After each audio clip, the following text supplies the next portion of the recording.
Good morning and welcome to the Cohn Phone. It's 9:51 in the Bay Area on a Saturday, and I'm going to start taking calls at 10. But as I like to do now, I come on a little early and tell you what's on my mind, give you some food for thought, and get the conversation rolling in case you don't have any questions, or I'm sure you do. If you want something to talk about, I'll give you something to talk about. And it seems to me the thing on everyone's minds across the sport, the league right now, is Deshaun Watson. It's a shocking story. It's tragic one way or another. It's a very, very upsetting, sad story if he did it, if he didn't do it. Either he's a victim or a monster. So I'm trying to conceptualize both scenarios. I don't want to take a side.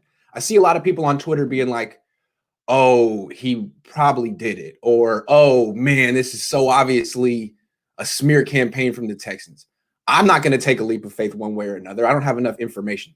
I'm just trying to conceptualize both sides. And I want to do it for you guys and tell me what you think. So there's the one scenario where he didn't do it. He's innocent. And this is the most heinous attack on a person's character that we've seen ever, maybe ever. And this is all alleged. I'm guessing. I'm not accusing. If he didn't do it, and this is some type of coordinated attack to ruin him, who would have the motive to do this? I think everyone's put it together. It's so obvious. The timing of it. He's asking a trade. He wants to leave the Texans. He has control, power over the situation in a way that a quarterback, a player never really has over a team. I think a lot of people are connecting the dots and being like, boom, the Texans set him up. They got these women to lie. I think that's what one theory is. The Texans are behind this. They're trying to ruin Deshaun Watson, and maybe they are. Because remember, Deshaun Watson, they gave Deshaun Watson, I say maybe they are. I don't know. You can't rule it out. Deshaun Watson signed a big contract with the Texans last year in September. They gave him a $27 million signing bonus. $27 million check. He played one season, won 4 games, lost 12, and wants out because they're not good enough. After they gave him $27 million. These teams don't just, especially a team like the Texans, they've shown that they're pretty petty and vindictive. They don't just say, hey, man, take the $27 million and have a good time on the Niners or wherever you go. No, you want to leave? Well, we're going to want that $20 million of that 27 back. That's how most of these owners are. That's how you would be if you just gave a guy $27 million and he bounced on you because you weren't good enough. Oh, I was good enough for you to cash my $27 million check. So they have a grievance here. Definitely they're suspicious. What is going on? Is this retaliation for Deshaun Watson wanting out? We paid you a lot of money, dude. Just getting 3 first-round picks isn't going to make that feel any better. We're going to look stupid. So now what they could possibly, if this ruins Deshaun Watson, is they could probably get a lot of the money back. Hey, he didn't fulfill his contract. We gave him the signing bonus. He only played 1 year. Let's amortize that, prorate it. We need $21 million back from you, Deshaun. So that is, I think, the one scenario where Deshaun's innocent. The Texans are aggrieved, and they go through some of the most. If they did that, and it comes out that this is the Texans trying to ruin Deshaun Watson, they would have to give up. The NFL would have to take the team from them, right? The NFL, the NFL would have to take the team away from the McNairs if this is proven to be a coordinated lying campaign from the Texans. They can't own that team anymore. They have to give it up. So it would be kind of like the Clippers 10 years ago when Donald Sterling had to give up the team, something like that. So that's one scenario. The other scenario is Deshaun did it. That's an uncomfortable scenario too, because it means that he's been just a flagrant, repeated sexual assaulter, allegedly, around Houston, doing this to dozens of women. So how does that scenario work out where this is true? Still, it seems like it's weird, the timing. Why is this coming out now? Why did all these women decide now is the time to talk about Deshaun Watson? Right before he's going to get traded, right before he's going to leave Houston, and they all go to the same attorney, and he's the owner's neighbor? That's fishy, right? What's going on? Well, okay, let's just play out this scenario that it's true. He did it. Well, if he did this thing, then it's most likely that the Texans knew about it. That's what you don't understand about the NFL. These teams know everything about their players. These teams have security teams, and the security teams are retired FBI guys, retired police guys. Their job is to find out before the police find out. Their job is to clean things up. You ever see Pulp Fiction? Remember the wolf, Harvey Keitel? His job is to fix things. He gets there in 5 minutes and fixes everything. Every NFL team has a wolf.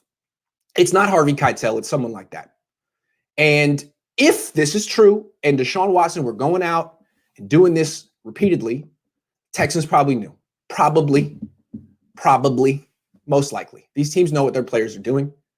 And if they knew, I'm just trying to play this out, then it seems like they might have been handling the situation the last couple of years, doing what they had to do to keep it quiet, whatever that is. I don't know. And then, okay, so let's say that's the situation. Deshaun Watson does all this stuff in Houston, and the Texans know about it and allegedly, possibly, theoretically cover it up because he's their guy. Now he's not their guy. Now he comes in and says, you know what? I want to trade. I'm out of town. Texans just gave him $27 million, and they're doing this. Who knows if Watson even knows what they're doing? He may know, he may not know. But theoretically, in this scenario, they're doing the wolf for Watson all over town. And he says, I want out. And the Texans say, that's not a good decision, Deshaun. That's not what you want to do. I think it'll go bad for you if you leave Houston. And he says, you know what? I want out anyway. And then allegedly, theoretically, possibly, maybe, they say, you know what? Let's send all these women who we've been protecting, whatever. Let's send them all to this lawyer. Hey, maybe you should call these women, these 22 women.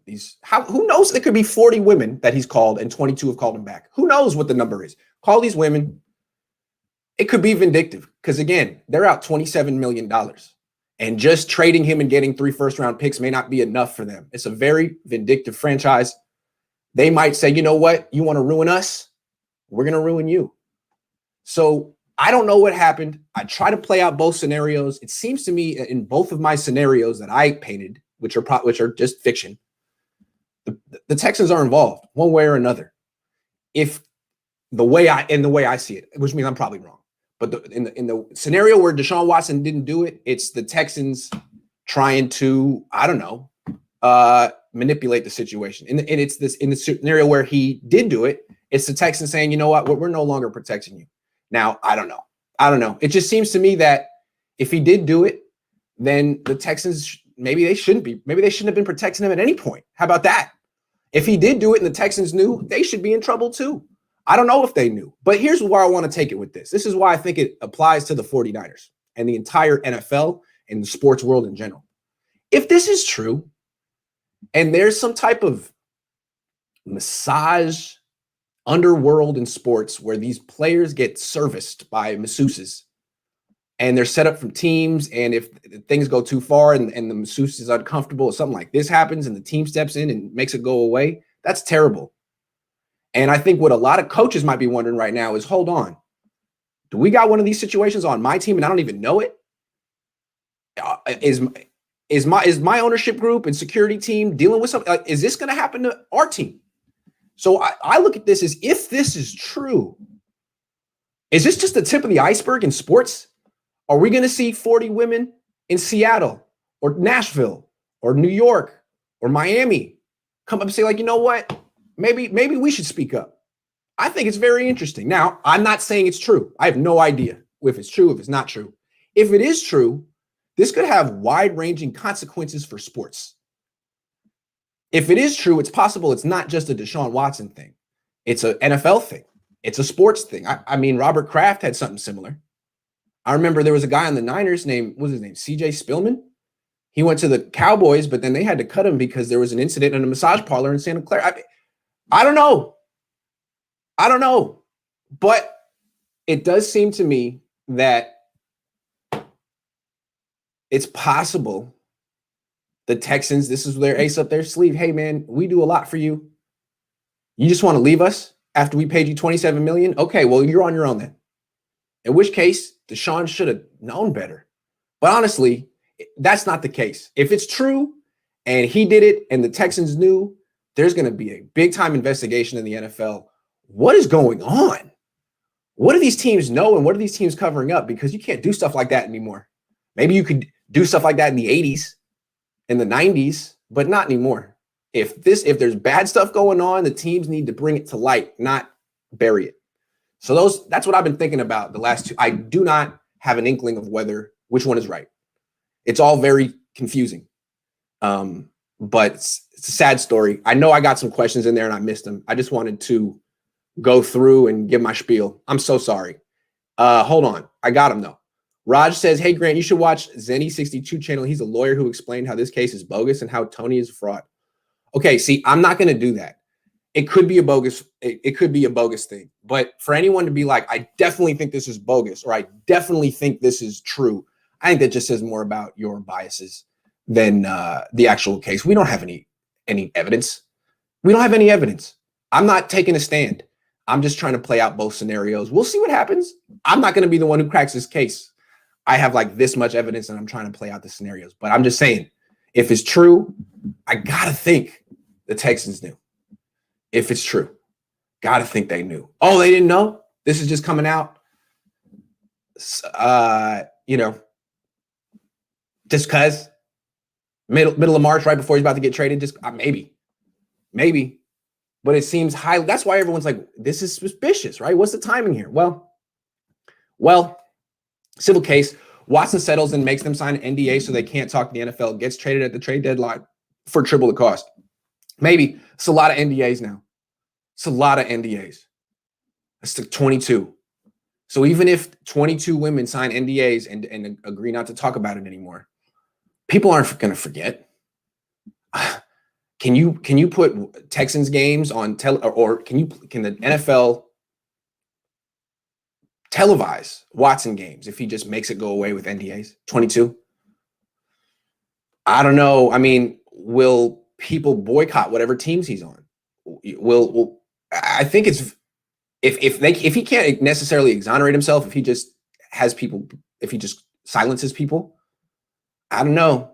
22 looks bad. Possible. I don't know. Oh, one more. Jeremy says Jimmy G in a third for second round Pats pick and Gilmore. Yeah, sure. I'm not so certain that the Patriots really want Jimmy G anymore, though. Okay, thank you for listening to my, I don't know, fiction. It's the best I could do. Does anyone have a problem with what I said? I was trying to be very delicate. I'm not taking a stand. It's possible that he didn't do any of this. It's possible he did it. I don't know. You got to take it seriously. I think it was interesting as a academic exercise to try to play out. If it's true, how did that work? If it's not true, how did that work? What are we really talking about here? It's the best I could do. If you guys have better theories, come on the show. Tell me what you think. Otherwise, let's talk Niners and free agency. In either one of your cases, there would be some significant repercussions for the Texans. Agree. I agree. I do. That's the way I see it. I just can't imagine the Texans are in the dark and this is all coming out. Oh, we didn't know. Really? Okay. Maybe though. Maybe they didn't know. Who knows? I don't know. This is all just me speculation. All right. I'm going to put the link in. It's time to take questions. The link is now in the description and it's in the comment section. Call in. Let's talk Niners. We can talk Watson, whatever you want to talk.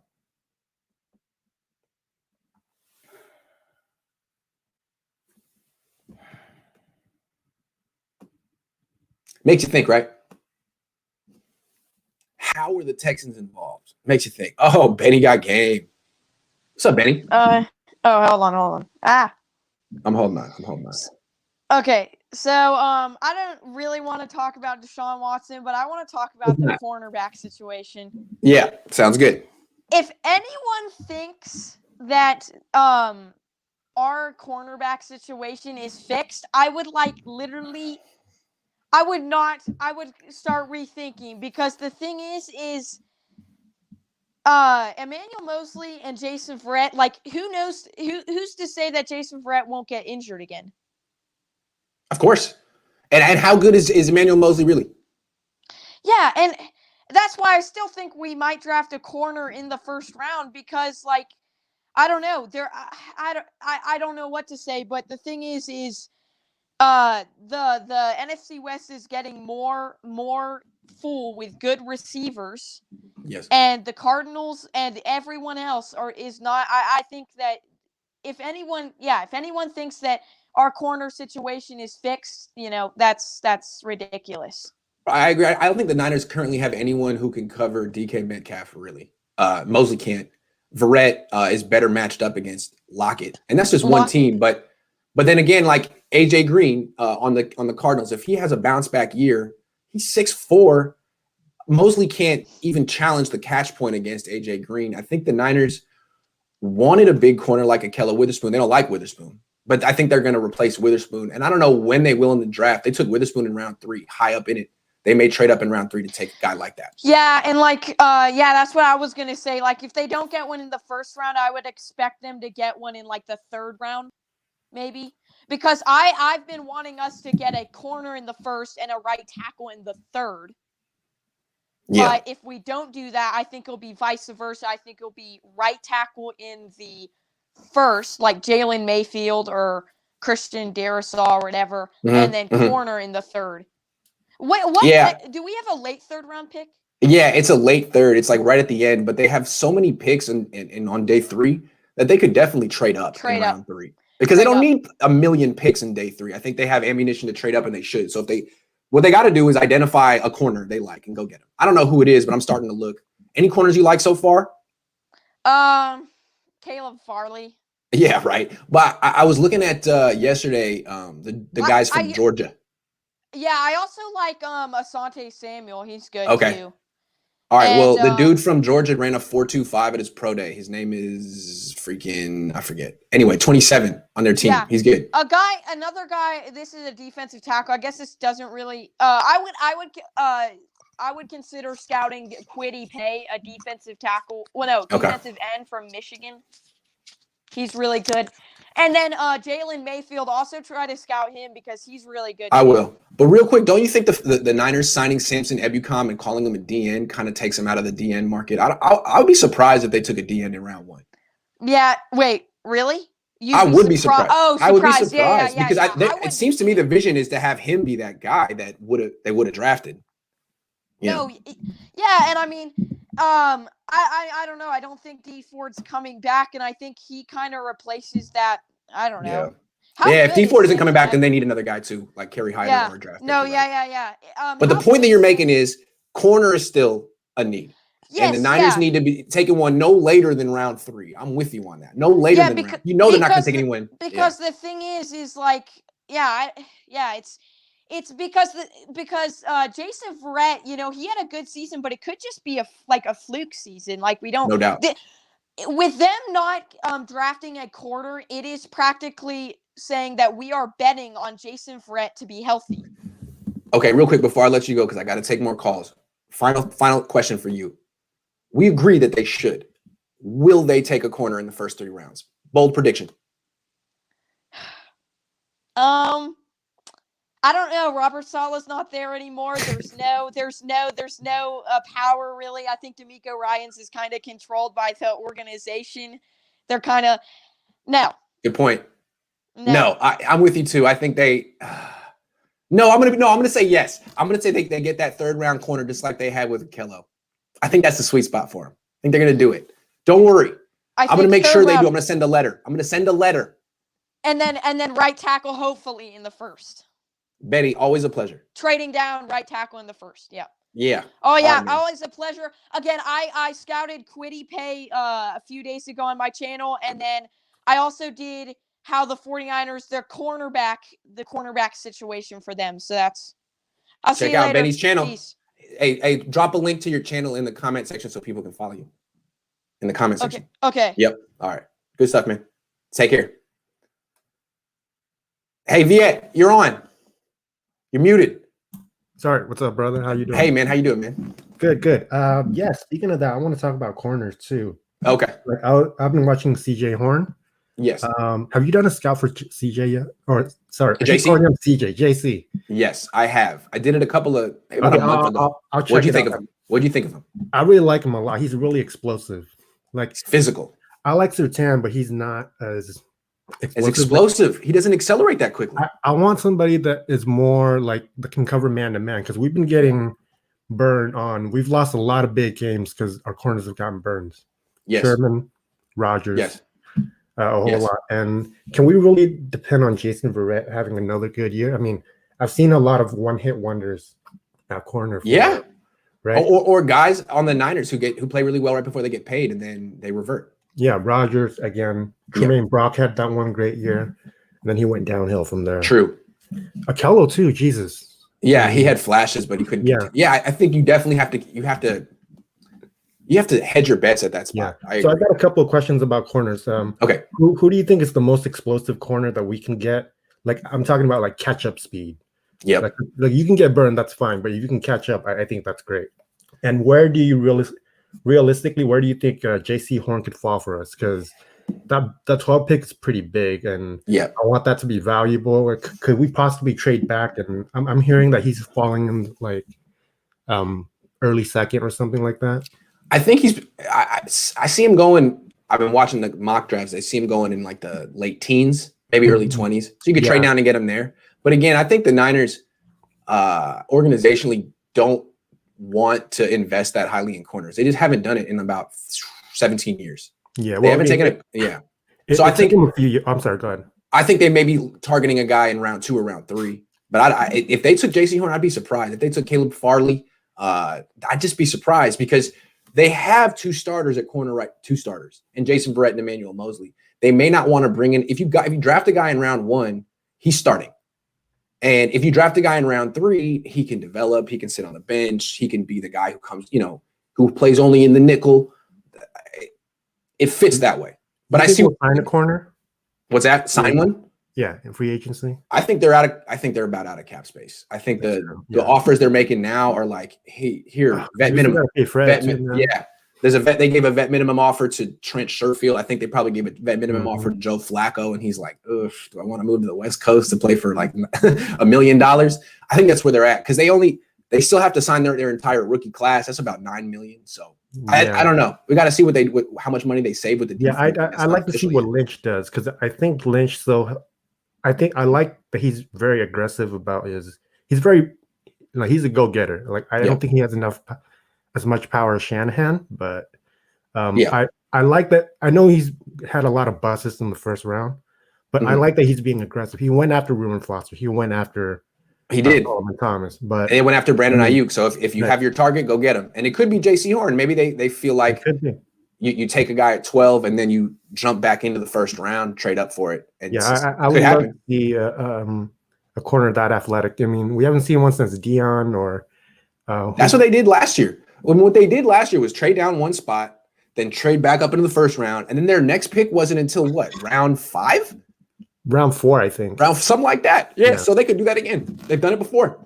Cool. Hey, man. Thank you, man. Appreciate it. Thanks a lot for coming on. That was a great call.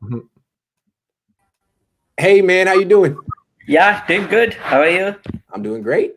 What's on your mind today?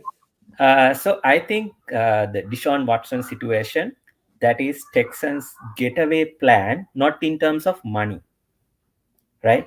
Tell me. The reason is this. Let's say this did not come up. And even, ideally, Texans would be forced to trade Watson away, right? Whatever the picks, and that's it. Right. So if that happens, how are they going to keep their fan base with them, right? Right. Yeah. Because the thing is, all their star players either get traded away DeAndre Hopkins, or they walk away, JJ Watt, or they trades them by themselves, Watson situation. And how many star quarterbacks, when they have the starting jobs assured, has asked for get traded away? Even when Aaron Rodgers did not go away when Packers drafted Jordan Love, right? Matthew Stafford stayed until Lions said, okay, now it's a time that should part away, right? Mm-hmm. So if it happened, if Texans were to trade away Watson, mm-hmm. there is no guarantee with whatever the number of picks they would get replace a quarterback with the Watsons. And you would lose your fan base.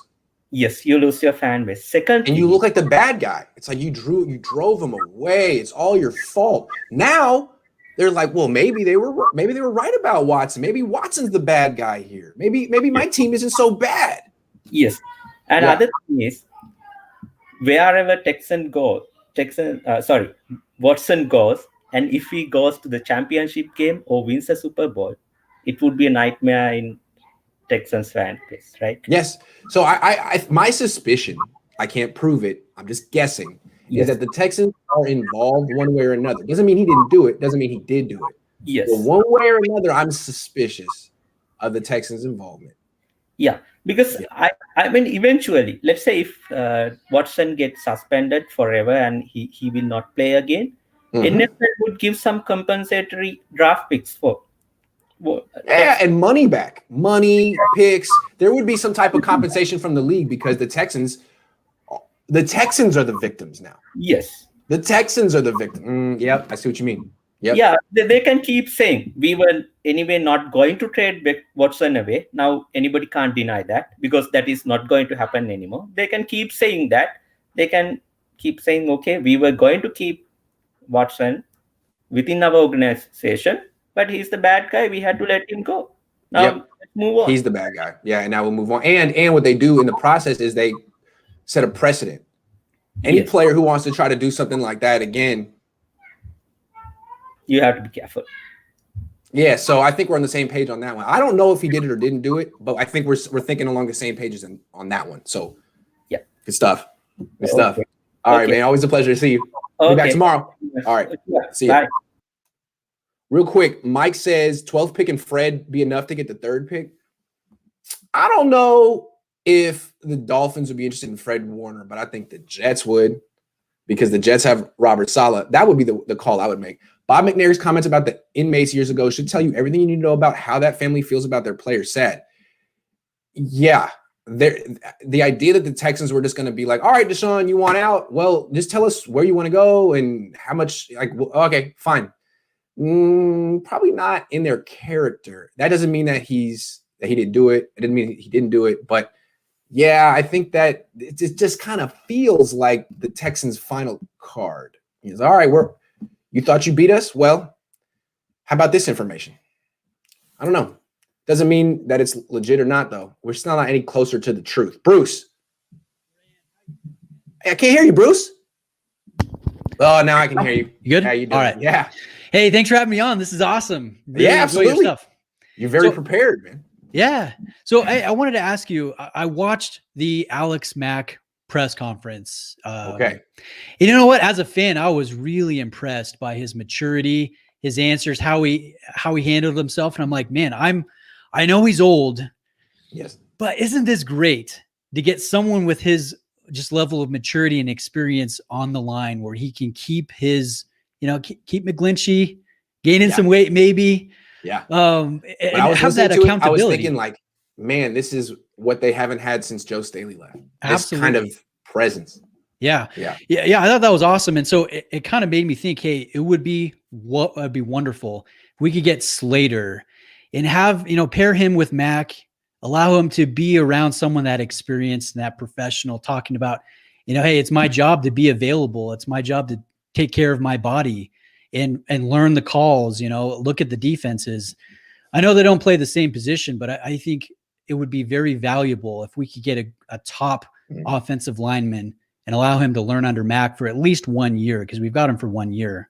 Yeah, So. I'm with that. The thing with Slater, I love Slater. I think he's a hell of a player. And if he were to fall to 12, maybe the Niners feel like they don't need him. They like McGlinchey. They believe in McGlinchey. Forget McGlinchey. If Slater's there, take him and move McGlinchey and call that, plan B or whatever. It's a really good thing that would happen. He would be the best player available. Move on from McGlinchey if he's Yeah. I think some people are afraid of admitting mistakes, but isn't that a sign of strong character? Like, hey, you recognize when you made a dumb choice. Yeah. Let's correct. And they could even say, like, they're not going to admit a mistake. They won't. But they could be like, you know what?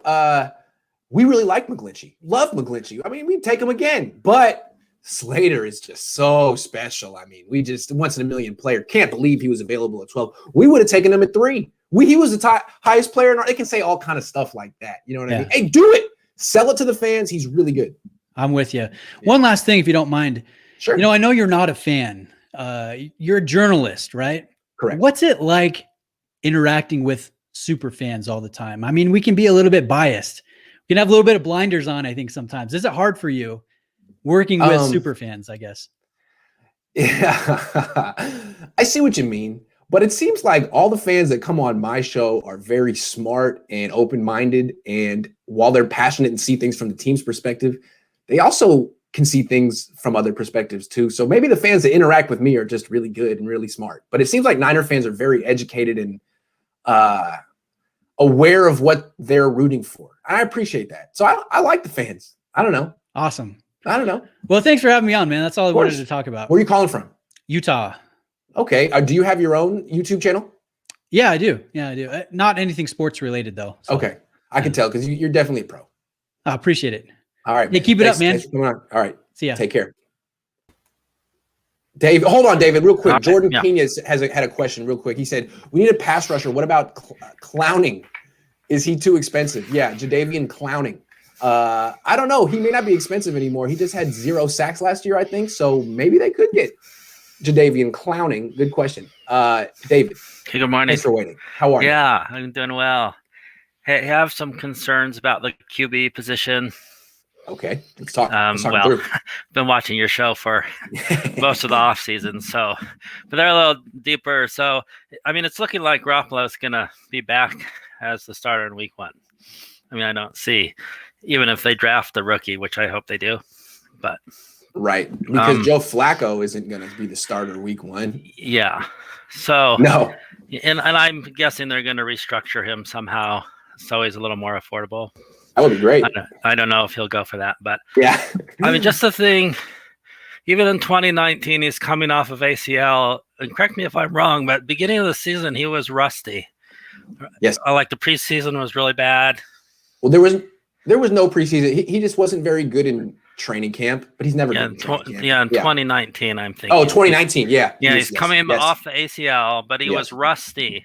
Yes, he was. Because he'd missed the year. Well, right. What do you expect this year? Yeah. Yeah. So I'm thinking again. So rust. Yeah. I don't know if we're going to have a preseason this year or much of a camp, a real camp. Correct. I don't know what they do in the off season to keep in condition. Is he out practicing with receivers? I don't know. How many is he throwing somewhere to somebody? I don't know. But I'm just like, he's going to be rusty again, if anything. Coming off an injury. Right. Missed time. Yeah, this was the same story in 2019. Well, yeah. That's why I feel like just draft a guy. I'm tired of the Jimmy Garoppolo rehab story. Yeah. I'm tired of it. It's just, to me, a repeat. In 2019, he had his best games later in the season. Right, yes. Yeah. So I'm just not sure you're going to get what you want. Yeah. Just because he's missed more time if their plan this year is to keep Jimmy, sign Joe Flacco, and not draft a quarterback, that is just awful. Yeah. Joe, I interviewed Joe Montana. He was real clear. They just have to get younger at the quarterback position. Yeah. I don't think it's that hard. I know it's scary because if you draft the wrong quarterback, you put yourself out there like they did with CJ Beathard. But you know what what the answer is there? Draft the right quarterback. Just get it right. Well, why is that so hard? That's what I would do. I would just draft the right quarterback. Yeah, I like that. I don't understand the idea of a bridge quarterback, to be honest. If they draft somebody, I think Put him on. Go on Put him in there. the Put them out there. I think let Shanahan choose who he likes in his system. The I only don't know bridge who that quarterback is, I would but be interested in is Alex it. Smith. I mean, Joe Flacco, what is he bridging? Last year he was on the Jets and he went 0-4 and completed 55% of his passes. He can't. How is he an improvement over Nick Mullins? Alex Smith wins everywhere. There is something about the way he plays. Now he's not going to get it done in the playoffs, but he will win 10 games for you if he can stay healthy. So that's a bridge quarterback. Joe Flacco is a waste of time in my opinion. Yeah, I'm with you there. Anyway, so I'm a fan. So if it's Garoppolo, I'm rooting for him to stay healthy, find his mojo again somehow. But I just they got to go on they have to send a search party out for that mojo. As a fan, I would be really excited about a young guy back there. Me too. It's time. It's time. All right. Thanks for your Thanks, time. David. Appreciate it. Great call. Real quick before I get to the Niner follower, James Caps Jr. says, why can't they pick up Mariota as backup and draft maybe Mills in the 3rd, Horn or another cornerback with 12? I don't think Kyle Shanahan's interested in a quarterback like Marcus Mariota. I mean, he just brought in Joe Flacco for a freaking visit. I think he's looking for pocket quarterback. It's just I'd be surprised if he was interested in Marcus Mariota. It's too much like RG3, All right, Niner follower, what's going on? Yo, so I had a question about what we're going to do for the quarterback position. Yeah. So I felt like there's 3 likely scenarios, and I want you to say what you think the Niners are going to do. Okay. What you would do. Okay. What I think they should do. Love it. I love this. So the first one, is do you think we could trade for Deshaun Watson? The second one is draft forward for Trey Lance or Justin Fields or anybody like that. Sure. And the last one is wait till the 3rd or 2nd round for Kellen Mond. I don't think anyone's trading for Deshaun Watson anytime soon. Until that number goes from 22 to 0, I think he's in limbo. So not that one. Now, do I think Kyle Shanahan is going to trade up for Trey Lance or Justin Fields? I honestly don't think he's going to do that. I think hell would freeze over before he did that. I think they're much more likely to take a guy like Kellen Mond in round 2 or round 3. That's what I think. Yes. I don't know if Kellen Mond's going to last till round 2 or round 3. I don't know. But I think that's the most likely of the 3 that you present. Yeah, that's who I like. And you do? Last question is who would you take at the 12th pick? O lineman or corner? I feel like Jason Verrett and Emmanuel Mosley both play their positions better than Mike McGlinchey plays his. So if Rashawn Slater is available, I also feel like Slater is better than every cornerback in this draft. Yeah. But I would take Slater. Yeah, my problem was I was looking through the free agents. Most of the top corners are above 30 years old. That's the way it is. If you want to get a good corner, you usually have to draft. I do think that you can get a good corner in the 2nd round this year. And Slater may not be available at the 12th pick, so maybe Horn or the thing is, I was watching Patrick Surtain yesterday. Yeah, not impressed. Not impressed. I mean, he's good, but not great. That's the way I look at it. Good, not great. I like Horn because he's physical and he can guard DK Metcalf. Yep, I agree with that. Horn would be interesting, but I think you trade down for him. So if Slater's not there, maybe you trade down or take a quarterback. I was looking at the mock drafts, and from what I saw is that they're thinking about taking him at 16th to the Horn to the Cardinals because they lost all their corners. Yeah, Patrick Peterson's gone. So he may not. So if you want Horn, you may not be able to trade down. Maybe trade down 1 or 2 spots like they did for Kinlaw last year. That's kind of what they do. Yeah, where are you calling from? North Carolina. Oh, nice, dude. Oh, thanks. How'd you become a Niner fan? So I love Gamecocks and stuff. Okay. They're all in the Niners. And that's funny. Debo, and then I like. You're a Debo fan. And then Javon Kinlaw. Yeah, I got a picture right over there. All right. So tell Niner fans real quick what they can look forward to from Kinlaw in year 2. I think he can be aggressive, and I feel like he can really power through. Just the problem is he's just got to stay healthy. All right, yeah. He should be fine. And same with Debo, dude. He was injured first year. I didn't even know until he was a junior college. But I was saw him, I think it was Tennessee, sideline, one-handed catch, touchdown. All you needed to see. Oh, this guy's legit. Yeah. Yep. Hey, man. Stellar call. Excellent work. Go have a great day in North Carolina, man. You too. Thank you. All right, have a good one, man. Jacob, what's popping, man? Hi, how you doing, Grant? Good, man. How are you? Good. I want to get your opinion on something. I know we're limited in cap space for what we have right now after all the free agents, or we re-sign and brought in. Do you think there's a chance that anybody from our team remaining, like maybe like a Kwasi Tart, Kerry Hyder will come back on a 1-year bargain? I know we can't really make a big splash, but do you see any of them possibly coming back, or do you think they're just going to let them? It's a great question. It's a really great question. Let's go. Let's go. There's like 4 guys that we're wondering about right now, right? Kerry Hyder, Richard Sherman to a lesser extent, but he has no market. K'Wan Williams, and who would be one more guy that Tart, those 4. So 3 starters in the secondary, and the other guy, I forget who I said. Anyway, Kerry Hyder. So the Niners have 13 million, I think, ish in cap space. They need about 8 or 9 for the rookies. I don't know what they can offer. It seems like they can offer like non-guaranteed vet minimum deals now, or longer term deals that are backloaded. I don't think they can put too much more on their cap space for this year. So I don't think Kerry Hyder would take a 1-year vet minimum contract. And I don't know if the Niners want to offer him a 3-year deal with a signing bonus that pushes money back. So would any of those 3 accept a vet minimum 1-year deal with the 4 accept a vet minimum 1-year deal with the Niners? I don't think so. You think Tart's going to play for $1 million? I think he's probably going to get 2. But and then again, who wants Tart right now? Is there a market? I don't know. So maybe I'm really shocked.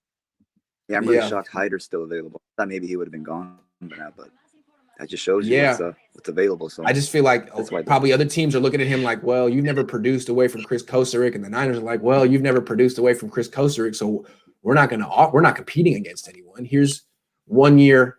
Here's like basically the same offer as last year. Might be tough to swallow from Kerry Hyder coming off a career year, but we'll see if any of those 4 that I mentioned accept something real low from the Niners. I don't know if they will, but who wants Richard Sherman right now? It doesn't seem like anyone does. Do the Niners want Richard Sherman? I don't think so, but they should want Tart because Tart's a good player for them, especially if he's cheap. They don't have a replacement. And then another thing, I know the 2 contracts with Juszczyk and Trent, they just backloaded them. So right now they're going to get worse as time goes on. And then by then you're having to pay Bosa. So that's going to be a big dilemma by 3 or 4. True. I don't understand the way they did the contracts. Like with DeForest Buckner, to this day, it still makes me sick that he got his contract gets cheaper as time goes on, and Armstead gets expensive, and the production level is not even comparable. It's laughable. Like the Niners keep backloading deals, backloading. Eventually, it's going to catch up to them. They keep doing it, Yeah, and last before I let you go, Grant, this is it's football related, but it also goes from your role, like what you do with the team.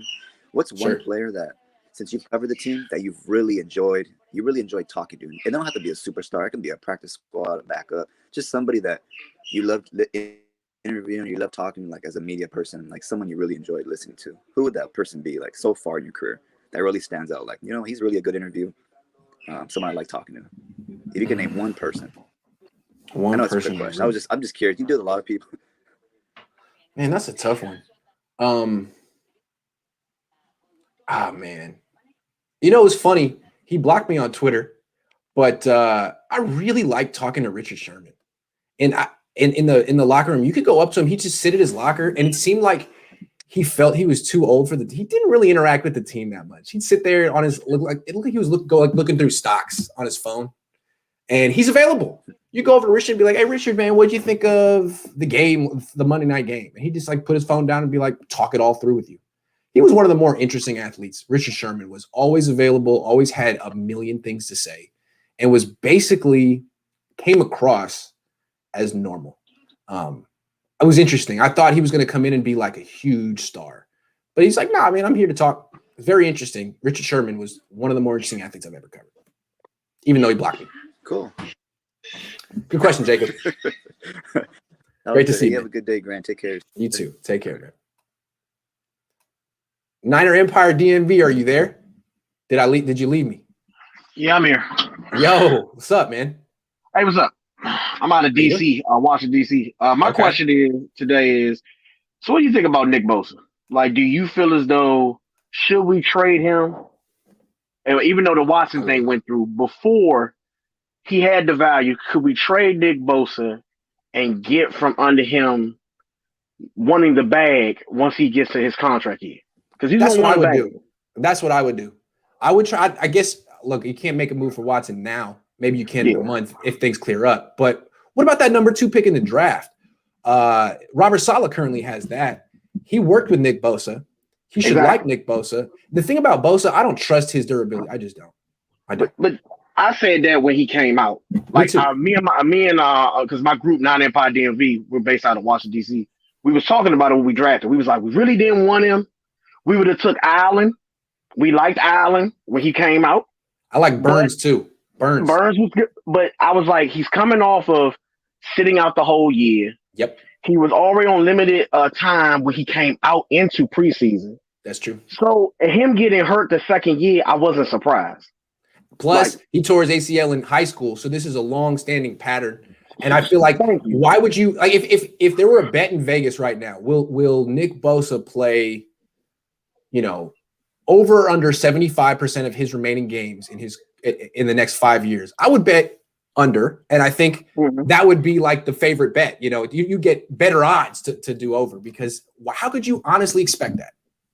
So that's the same way I think about Debo. That was my second part of my question. With Debo, he wasn't durable in college. He's not been durable. Think about it. Last year, he was hurt 3 times. He broke his foot in off season. Yep. Then he got injured in the beginning of the season. Yep. Then he got injured at the end of the season. He got injured, I think, 3 times during the year. Thank you. He got injured. Yeah. Yep. So think about it. He got 2, 3 more years left on his deal?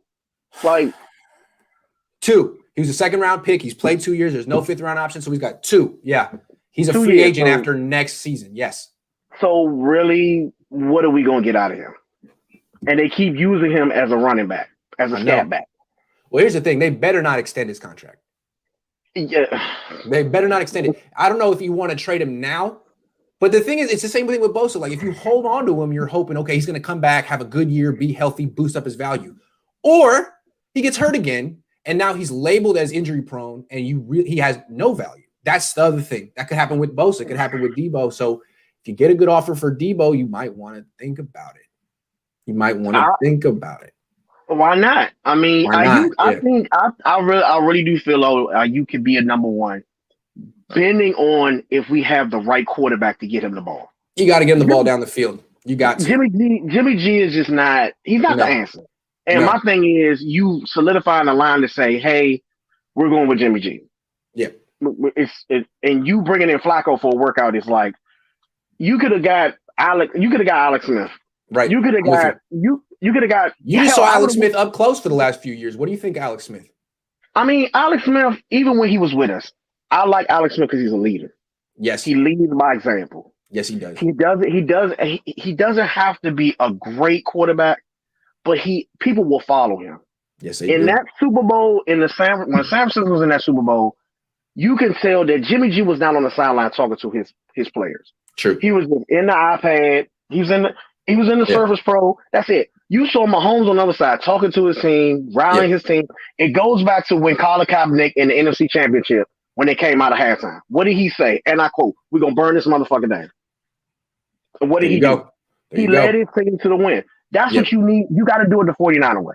You need a quarterback that you're going to rally behind. Yes, they protect him. Kittle protects him. Everybody says, "Oh, Jimmy G is my guy." Jimmy G is the guy that you hang out with, you party with, you're cool with. But when we get in a bar fight, Jimmy G's running. Yep. He's not going to stick it out. No. We just have to move on. And whether we draft a quarterback, I say draft a quarterback. Go on and draft a quarterback, work on that. But I don't think Kyle is the type of coach that can mentor and build a young quarterback. He wants a quarterback already coming, already ready. Right. Look how he did RG3. RG3 was a good quarterback, but they really wanted Kirk Cousins.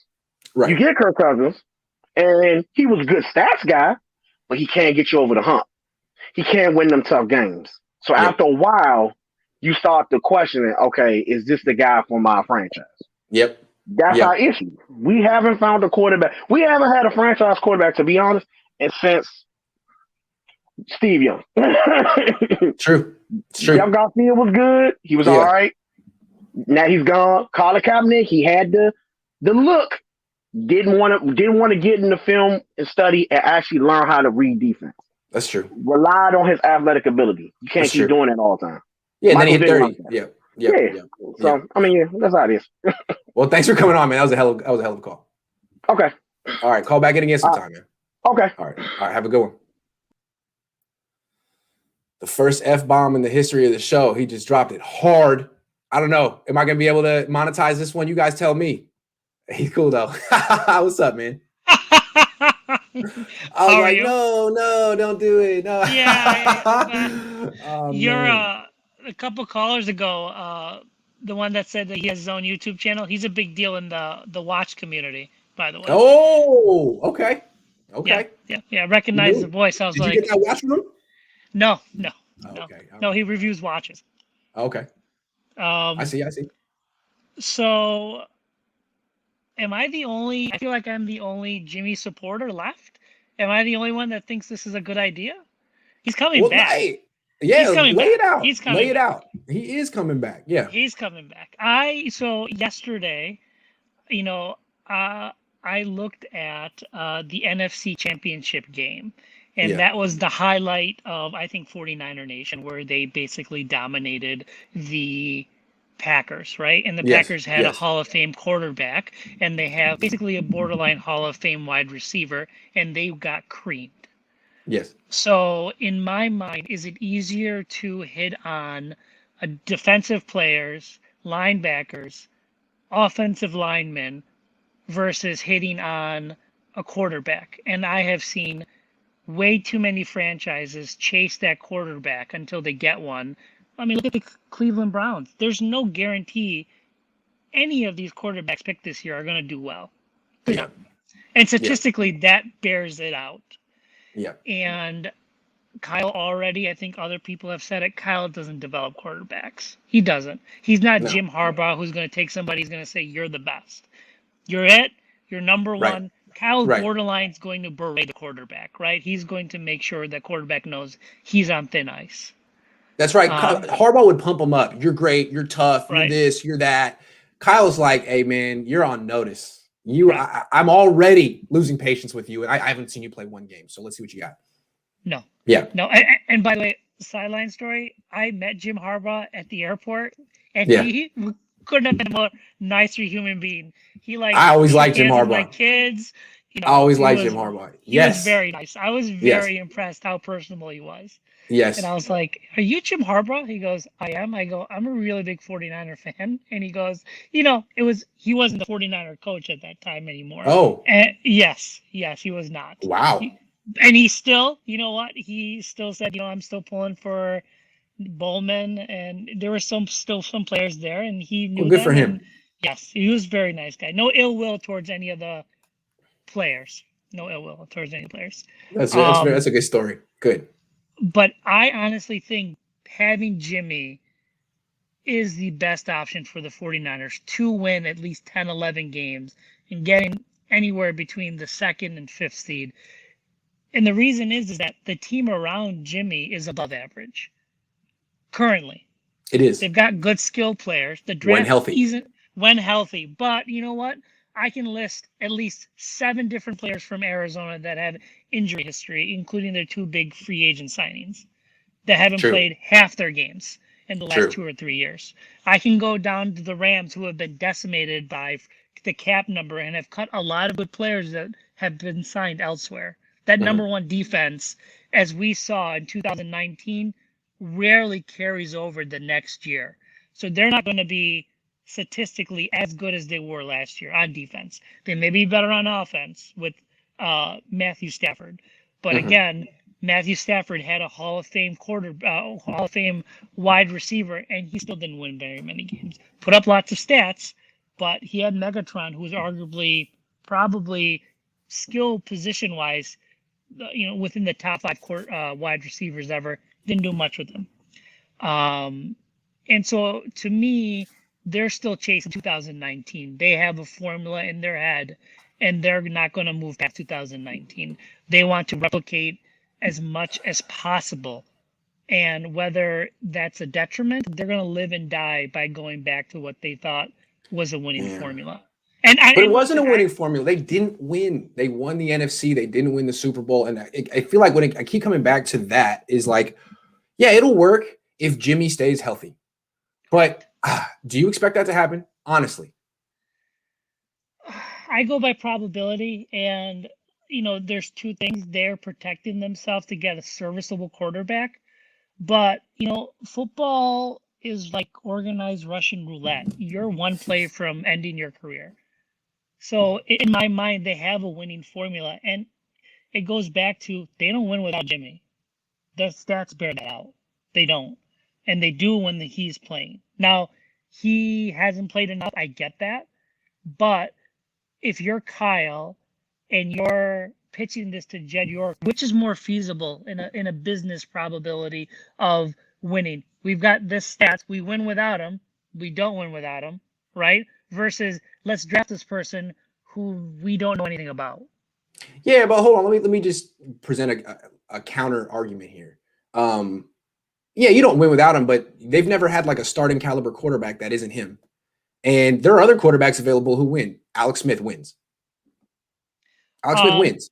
Alex Smith wins, but Alex Smith is probably, in my mind, a little less than Jimmy because Alex Smith, aside for that Vernon Davis throw against the Saints that got them to the NFC Championship that 1 year with Harbaugh, name me another throw that he threw at crunch time to win a game like that. That's probably it. That's it. And you're talking about durability. He's one good hit away from ending his career. You're talking about leg issues, leg problems.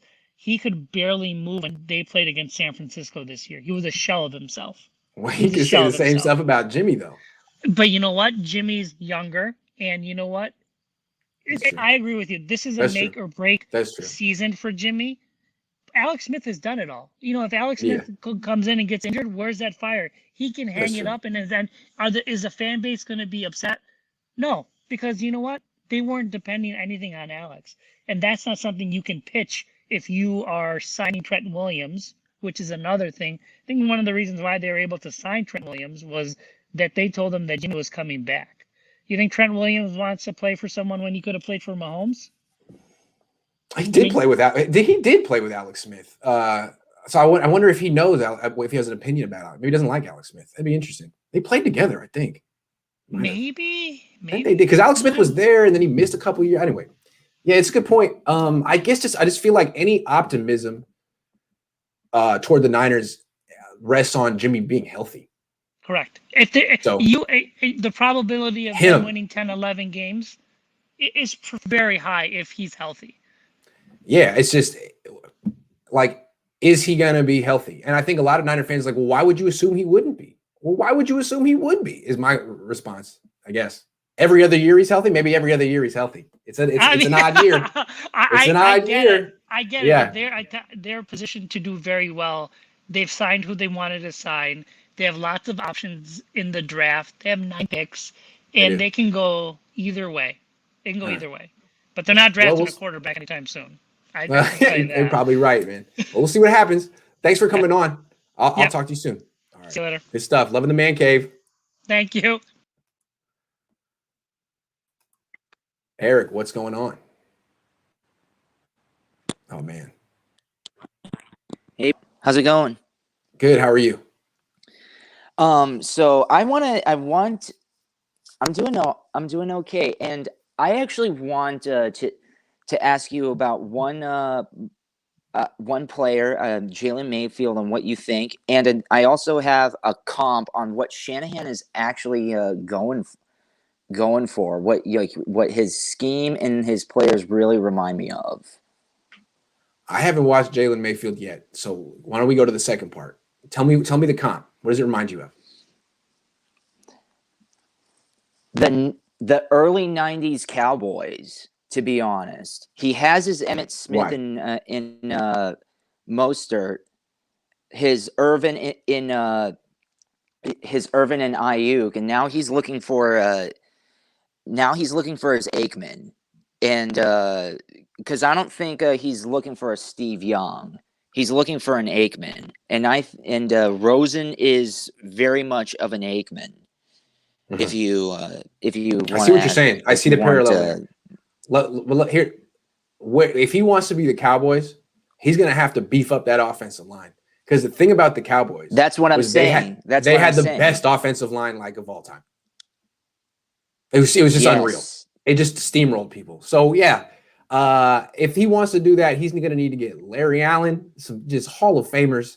But I see what you're saying. He's got the skill position trio. Now it's time to get that quarterback. I see what you're saying. Yeah.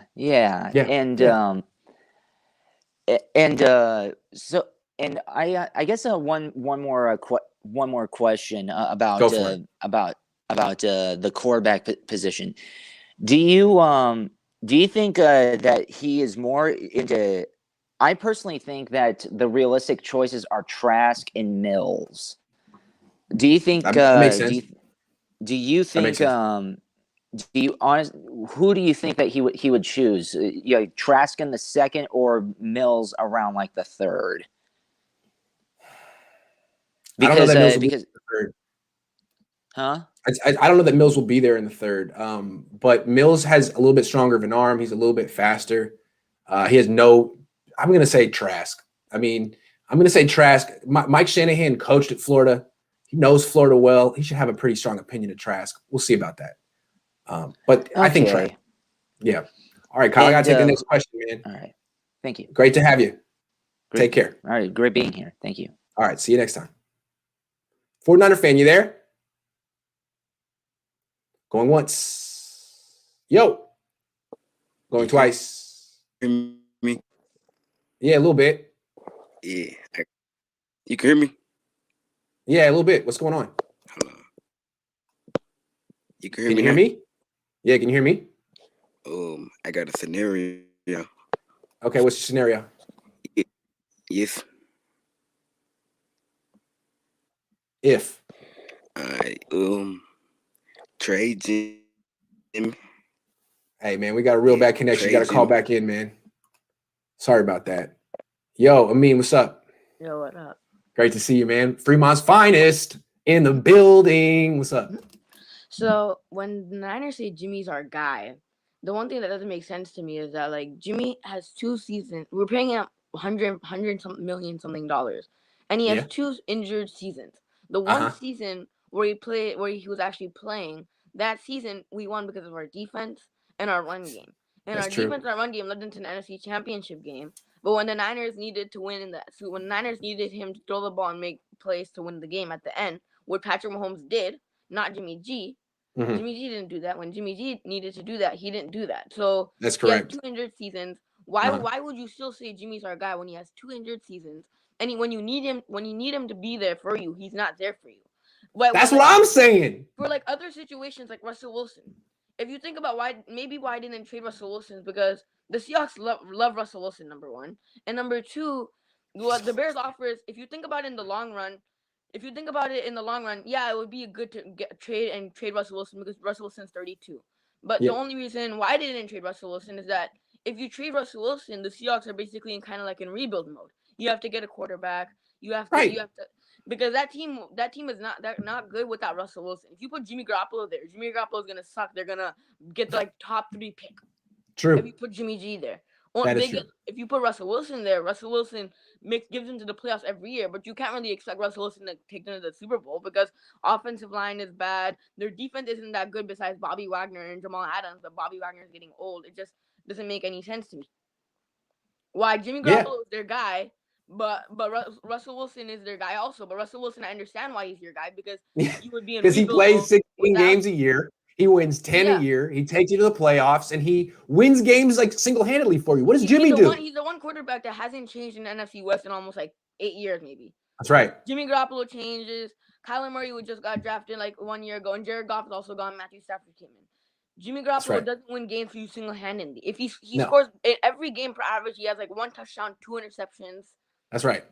And they paid him all that money because he won those games single-handedly for them in 2017. when they were 1-10. Yeah, and you. That's why they paid him. Money. But he doesn't do that anymore. Yeah, he doesn't do that anymore. He has 2 injured seasons. Why? Yep. Just tell me why he's still your guy now.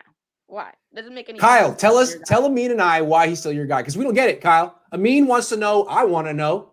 Amin, you're just so strong, so good at this. Are you going to be a sports writer when you grow up, or what? What's the deal? What's the plan? You want to? I like it. Are your parents into it? Are they going to tell you to follow your dreams? Are they going to say? They said I should do it. Really? That's tight. You got cool parents. That's tight. Hey man, we'll have a great day. You too. All right, man. Amin's going to make it. I'm guaranteeing he's going to make it. Darius, what's up? What's up? How you doing, man? I was listening to this I listen to a lot of podcasts. I'm a diehard 49er fan. Okay. And I was listening to one in Seattle. And they're talking about after the week 17 matchup. And I want your opinion on this. They're saying that last season proved something about Kyle and the 49ers as a whole. One, that Kyle is pretty much the best coach in the division. And that despite all their injuries, the fact that he was able to pull 6 wins out of that team with the various injuries we got, that the 49ers were one of the best teams in the NFL. Despite what the record said, despite everything. Okay. So that's the perception of the Niners from a division rival. In Seattle, they still think the Niners are dangerous. And he said that in both games, despite everything coming in, he was afraid of the 49ers more than the Rams and the Cardinals combined. Especially that first game when the 49ers were looking hot and were getting a couple people back. Now, here's the thing. The way I remember the 2 Seattle games this year, the first one, Jimmy Garoppolo, it was probably the worst performance of his career. I don't think I've ever seen him play worse than he played in Seattle this year. And then he got hurt and left.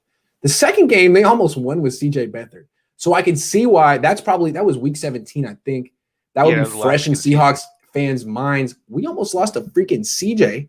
They're going to have the full team back next year, theoretically. That's scary. I think, that's something to that. Do you think the Niners still have it if they're healthy? Think they're still good? I think they still have it, because my main premise is, other than the Green Bay game, kind of the Buffalo game, because Buffalo they were still like playing hard in it until like the fourth quarter. Yeah. And the Miami game. Other than those like 3 games, the Niners were in every game this season, despite all the injuries and stuff like that. And their defense was playing hard. And me and my dad, we watched every game, and he knew Armstead when he was a little kid. Oh. And he knew Armstead when he was a little kid. Are you from Sacramento? Yeah. Okay. I'm from Sac. Okay. And we watch every game, and we're like, we see the improvement in Armstead, but we kind of probably have to let him go based on the contract. Yeah. If he was on like a better contract and the production that he's giving, I'd take him. Anyway. Absolutely. But the way his contract is structured, he's getting paid just a bit too much in my eyes. Yeah, and starting next year, he's going to be making $20 million a year, and they already acknowledged that. Like, well, he can't lead your pass rush. He needs to be like the 3rd pass rusher, the 4th pass rusher. Well, you're paying him $20 million a year.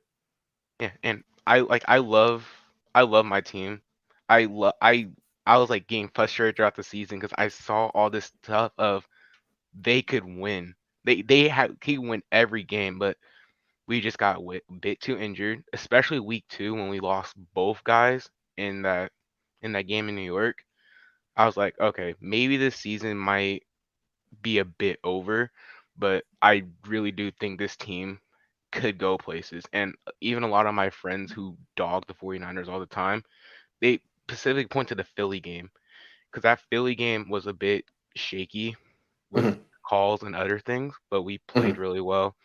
And then the Saints game, I still feel like we win the Saints game if they don't call that bad roughing the passer. I see what you mean. They don't call that roughing the passer, we get the ball back, and we could probably do something because the offense was on a roll and the defense was on a roll as well. Only thing with like the 49er optimism, I feel like people can come back like, they were great in 2019, they were hurt in 2020. Why won't they just revert to what they were in 2019? It's a lot of the same players. Well, the league's changed. Other teams have improved, and the Niners are still trying to recreate the past. That to me, I mean, obviously they felt they had a winning formula. They didn't want to ditch it entirely, but the rest of the league has changed. I mean, what do you think of that? Yeah, it's definitely changing. I really was coming in hoping like we need Verrett back, and I was excited when we got him back. I really like the addition to Alex Mack because our O-line was absolutely pitiful. You mentioned it in one of your videos saying that our O-line was pitiful, and it was going to be really difficult for us to do anything at the quarterback position because of how it was just folding every play. Yep. But so I like our addition to O-line. I really like Debo. He's probably my favorite player on offense because of how versatile he comes off. The loss of Bourne is gonna sting a bit, but like the contract wasn't worth it. If we're gonna pay him like $8 million a year, it wasn't gonna be worth it. And then Ayuk, at first I was like kind of disappointed with the pick, but then he played out his year. He was absolutely excellent. Now, of course, and my friend was pointing out you couldn't have got a better receiver after Jefferson was drafted. True. I agree. That was the right call. Yeah. So I really like where this team is going. I like where this team has sat, and I'm really glad to see that we're getting better. I saw a video earlier of Jimmy actually now in the gym working on his throw, working on his body so he can try to stay healthy. I'm kind of on the train that I want to give Jimmy one more chance, and if he doesn't do it, then I'm done with him. But I think he has one more shot left in him. I think he can do it if his team stays healthy and he can stay healthy. I think we can do it. And you can never really get promised a player that plays 16 games unless your name is Tom Brady. But yeah, I really like where the team is going and where we're at next year. And I think we can go places. Well, you made a very compelling case. Darius, I really appreciate you coming on the show. You've knocked it out of the park. Thank you so much. Thank you. Go have a great day in Sac, man. You too. All right. I'm going to stay in Oakland, though. All right. What's up, man? How you doing? Good. How are you? I'm chilling, man. What's going on? So I want to talk about the draft because I think we're done with free agency, and it looks like Watson is completely done. And so this is what I would do. I know probably not what the Niners will do. Mm-hmm. I think in the first round, we for sure have to go quarterback because this is our best chance, I feel like, because we're so high up at the draft. We got to move up. So I'm not sure what you have to trade to move up. Like, what are your ideas of what we have to trade? Well, it depends how far you want to move up. Enough to get Trey Lance or Justin Fields.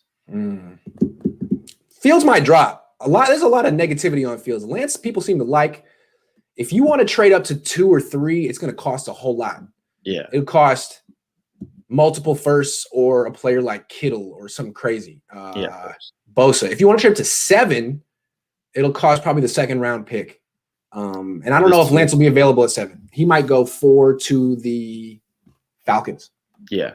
Because I really like Lance because I watched a lot of Josh Allen this year. I had him on my fantasy team. I had to watch him a lot. And he reminds me of him so much. He can run people over, but then he can also get down the field. So yeah, that's the compare. He can definitely run people over. And he does seem to have a big, strong arm. So there's a similarity there. Yeah. And then for my second round pick, I feel like corner is, of course, the next need that we really need. And I feel like in the second round, there's a lot of options. I saw Syracuse corner, Ifitu Mefunu, something like that. I really like him because he's 6'3". And then there's, of course, the Georgia corners as well, which I really like. Yeah, the Georgia corners I just saw for the first time yesterday. They look solid. Yeah. So, yeah, they got to get a corner round 2, round 3, maybe one of those guys. Mm-hmm. And then for my third round pick, so I liked Alex Mack signing, but I don't like 3 years. I preferred it would be 1 year because of his age. Mm-hmm. And then I saw this center, Quinn Marinez. He did really well at the Senior Bowl and everything. And I thought we can do the similar thing the Saints did last year with Cesar Ruiz, where they drafted him as a center, but he played guard last year, and then they'll probably move him to center eventually. So I was thinking they could have done the same with Quinn Marinez. We're playing him as guard this year and then move him to center when Alex Mack leaves. They got to get another center because you can't just trust that Alex Mack is going to be great. I mean, he's been trending down for a few years now. So I'm with you. I think that's a really good mock draft. Thanks a lot. Yeah. Good call. All right. Lee, you're up. What's up, man? Yo, what's up, bro? What's going on? Yeah, it's these early mornings. Because it's early over here. What time is it over there? Like 7 in the morning? Yeah, 5? Yep, about 7. 7. Oh, it might be a bit earlier. It might be like 6:45. Okay. I just wanted to talk about the draft with you today. I wanted to talk about who you'd move up for in the draft, who you'd move back for in the draft, who you'd take at 12, and to finish it off, who you think the Niners are going to take. And just compare like opinions. I would move up for Penei Sewell. Penei Sewell, yeah, he's solid. Yep, I would stand pat for Slater, and I would trade down for Mond. I still like Mond. Those are my moves. What about you? So Slater, and Mond. Yeah, I like those are good picks. For me, I would move up for Justin Fields. Okay. I would take probably Patrick Surtain at 12. Okay. And I would move back for Azeez Ojulari. Okay. Yeah, this guy's cool. I was watching Surtain yesterday. Something about it. He's really solid. He's good. But I don't know, man. I don't know. I thought he was going to be a little bit more athletic, a little more explosive, a little bit. He's going to be like a 10-year starter in the league, but I don't know at 12. But I guess I got to watch more. I got to watch a little more. He's good. Why I picked him at 12 is he's safe. He's sort of like your Penei Sewell pick. He's a safe guy that's going to come in. I can see that. Surtain's got good technique. He's got the best. He's the technician out of all those 3 corners. I like Horn too. I like how Horn plays really aggressive, and he's like a sort of an alpha dog. I love those kind of defensive backs. Yeah.